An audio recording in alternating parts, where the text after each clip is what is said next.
दादी पोती का प्यार। कहानी शिखा की है, जिसकी बहुत अच्छी नौकरी थी। वो काम के सिलसिले में अक्सर बाहर रहा करती थी। बेटा, आन्या आजकल काफी शरारती हो रही है। उसको तुम समझाओ ना, पढ़ती ही नहीं है। अच्छा रुकिए, मैं अभी आई। आन्या, जो कि शिखा की 7 साल की बेटी है, शिखा उसके कमरे में जाती है और दरवाजा बंद कर लेती है। सास को लगता है कि शायद शिखा आन्या को प्यार से समझाएगी, लेकिन कुछ देर बाद दादी, दादी बचा लो, मुझे मार रही है मम्मी। पीछे से शिखा आती है। पढ़ाई नहीं करोगी तो क्या करोगी? लोगों के घर पर बर्तन धोगी हैं? शिखा, क्या बकवास कर रही हो? दादी मैं पढ़ लूंगी, बस मम्मी को बोलो मुझे इतना ना मारे। शिखा, मैंने सोचा था तुम माँ हो, बच्चे को प्यार से समझाओगी, लेकिन नहीं, रहने दो तुम। कुछ दिनों के बाद शिखा सास के पास आती है। माँ, मैं सोच रही थी कि कुछ दिनों के लिए मैं आन्या के साथ वक्त बिताऊं। वो क्या है ना, लास्ट टाइम मैंने उसको मारा था, तो तब से वो। सास शिखा की बात पर खुश हो जाती है। हाँ हाँ, और क्या, बेटी है तुम्हारी, तुम नहीं समझोगी तो कौन समझेगा। शिखा आन्या के कमरे में जाती है कि तभी उसका फोन आ जाता है। आन्या, मेरा एक फोन आया है, मैं बाद में बात करती हूँ। आन्या बाहर दादी के पास आ जाती है। बेटा, माँ तुम्हारे साथ कुछ वक्त बिताना चाहती है, तू उसे वक्त देना। हाँ दादी, आप भी चलिए ना, मुझे बहुत डर लगता है। अरे नहीं बेटा, अपनी माँ से कैसे डरना है? जाओ जाओ बेटा। आन्या कमरे में जाती है, जहाँ माँ फोन पर बात करके फोन रख ही रही होती है कि माँ मुझे फोन दो ना, मैं गेम खेलूंगी। नहीं, मुझे पहले तुमसे बात करनी है। माँ, बातें करते करते भी तो गेम खेल सकती हूँ ना।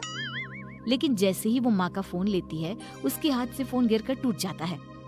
ये क्या किया बेवकूफ, बेकार लड़की, कुछ नहीं आता तुमको, तुम्हें तो मैं हॉस्टल में ही रख दूंगी। और फिर वो आन्या पर चिल्लाती हुई बाहर आ जाती है। सास देखती है कि जो शिखा आज बेटी से बात करने को कह रही थी, वो उस पर चिल्लाकर कमरे से बाहर आ रही है। अरे क्या हो गया शिखा, तुम तो उससे बात करने गई थी ना। माँ, ये लड़की ना किसी काम की नहीं है। अरे मैं तो इसके साथ बैठकर बात करना चाह रही थी, इसने मेरा फोन ही पटक दिया। तो शुक्र है कि फोन को कुछ नहीं हुआ, 50,000 का फोन है। अरे जब फोन को कुछ हुआ नहीं है तो बेटी के साथ कुछ पल आराम से बिता देती। मेरा मूड ऑफ हो गया है, बाद में बात करूंगी, मैं सोने जा रही हूँ। सास को शिखा की बात अच्छी नहीं लगती, पर क्या करती। बहू को बेटी की तरह समझने वाली सास सोचती है कि सारा दिन काम करके ये भी थक जाती होगी, वो बेटा बनकर घर की देखभाल कर रही है, तो क्या मैं उसके बच्चों का ख्याल नहीं रख सकती? मैं ही जाकर आन्या से बात कर लेती हूँ। दादी आन्या के पास आती है। वो कोने में बैठकर रो रही थी। ले ले ले, मेरी गुड़िया रानी को क्या हो गया? देखो शाम हो रही है, चलो पार्क में चले क्या घूमने? नहीं दादी, मैं कहीं नहीं जाऊंगी। मेरा चेहरा देखो कितना पीला पड़ रहा है, सब पूछेंगे क्या हो गया तो क्या कहूंगी। ये बात तो है। अरे कोई ना, मैं हूँ ना मेरी गुड़िया के पीछे से जवाब देने वाली। दादी और पोती पार्क में खेलने जाते हैं, जहाँ एक बच्चा कहता है, अरे आन्या क्या हो गया, क्यों रो रही थी? आन्या कुछ बोलती इससे पहले ही दादी कहती है, अरे आन्या ने रामायण देखी है ना, जिसमें रावण माता सीता का हरण करके उसे ले जाता है, बस वही देखकर रोने लगी मेरी गुड़िया। हरण क्या होता है आन्या की दादी? आन्या की दादी क्या होता है? दादी तो दादी होती है ना। वैसे हरण का मतलब होता है फिर क्या, दादी सभी बच्चों को रामायण के किस्से सुनाने लगती है। सभी दादी को घेर लेते हैं। आन्या को अपनी दादी को देखकर काफी फक्र महसूस होता है। आज तो पार्क में मजा ही आ गया दादी। दादी आप मुझे छोड़कर कहीं मत जाना, वरना मम्मी तो मुझे। नहीं बेटा, ऑफिस के काम से मम्मी परेशान हो जाती है, और आपको तो पता है जिसे हम सबसे ज्यादा प्यार करते हैं उसी से ज्यादा नाराज भी तो होते हैं ना। दादी पूरी कोशिश करती कि आन्या का कोमल मन माँ से प्यार करे। फिर एक रोज, अरे शिखा, वो क्या है ना, तुझे तो पता है मेरी अंग्रेजी थोड़ी कमजोर है। सोच रही थी आन्या की कोई ट्यूशन लगवा देते हैं। क्यों, क्या हो गया? वैसे तो मैं ही पढ़ा देती, पर अभी छोटी सी तो क्लास है, समझा दूंगी उसे मैं। देख शिखा, माँ पढ़ाए इससे अच्छा तो कुछ हो ही नहीं सकता, लेकिन तेरे पास वक्त की कमी है ना। नहीं माँ, मैं अभी फ्री हूँ, पढ़ा देती हूँ। शिखा आन्या के पास बैठ जाती है। क्या हो गया? आप मेरे पास कैसे? कुछ चाहिए क्या? अरे कुछ नहीं, इंग्लिश की बुक निकालो, मैं पढ़ाती हूँ। और बेटा, मैं आपकी गलती हो तो ही डांटती हूँ ना। आन्या डर कर किताब निकालती है।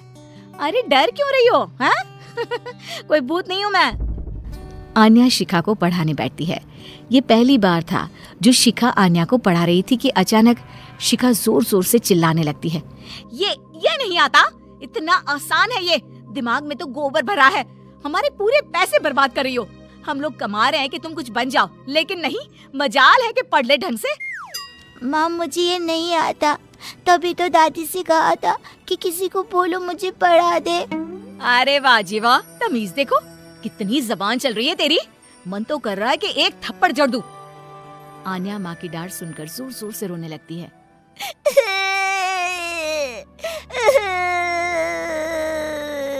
अरे अरे, क्या हो गया? क्या हुआ शिखा? तुम क्यों उस मासूम बच्ची पर चिल्लाती रहती हो? अब बस बहुत हो गया तुम्हारा। यही है वो कारण जिस वजह से वो बिगड़ रही है। उसके सामने आप मुझे डांट रही है। अब शिखा सास पर भी चिल्लाने लगती है। तभी शिखा के सामने आन्या हाथ जोड़कर खड़ी हो जाती है। माँ मुझे माफ कर दो, लेकिन मेरी गलती की सजा दादी को ना दो। उस दिन फोन मेरे हाथ से छूट गया था, गलती से। पहले दिन भी आपने मुझे मारा। आपने तो मुझे कभी पढ़ाया नहीं, आज पहली बार आई तो भी मुझे डांटने लगी। चुप हो जा आन्या, तेरी माँ है वो, कितनी बड़ी है तुझसे। तो क्या हो गया? बड़ी है, लेकिन पता नहीं कि बच्चों और बड़ों के साथ कैसा व्यवहार करना चाहिए। माँ, हम कम पैसों में गुजारा कर सकते हैं, लेकिन आपके बिना नहीं। हमें आप चाहिए माँ। छोटी सी आन्या की बात सुनकर शिखा की आंख में आंसू आ जाते हैं। उसे रियलाइज होता है कि उसने कैसे आन्या को परेशान किया है। मुझे माफ कर दो तुम दोनों। माँ, आपने मुझे हमेशा बेटी समझा, लेकिन मैं अच्छी माँ नहीं बन पाई। अरे नहीं नहीं बेटा, ऐसा नहीं कहते। देखो, ऐसी बात है कि जब जागो तब सवेरा।